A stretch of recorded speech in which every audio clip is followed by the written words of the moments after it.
nang kini hero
kang hon apo nang panang churo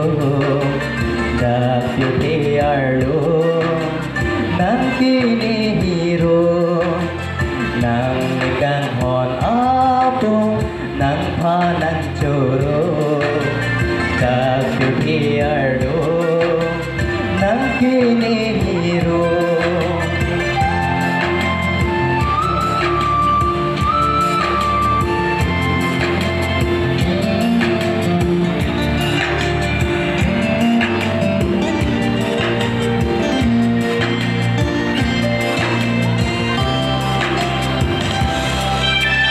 Himang moti arlong ni pirong re nang aokang moti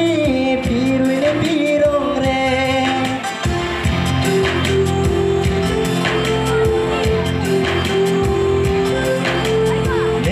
himang moti arlong ni pirong re nang aokang moti piroy ni kang hong pen pete ne cho jun long le ne pi cho ver si non ke deng jon ban ke nang kang hon apo nang pa choro kag te arlo nang kini hero nang kang hon apo nang pa nang choro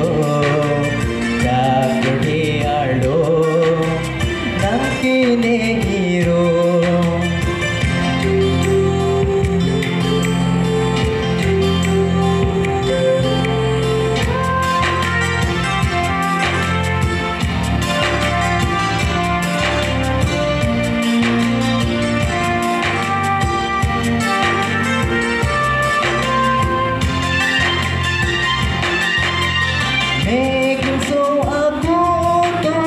Charlie Demon Dami nang kamat habar dan si tondo dari pati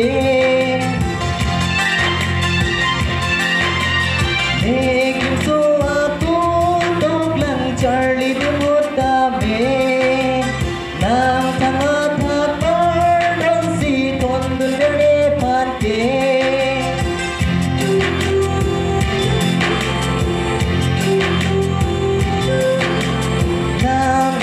karong kang sam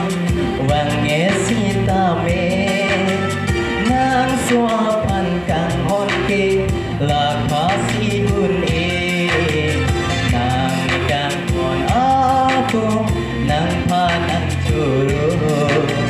dakuti arlo nang kini hero nang kang hon ako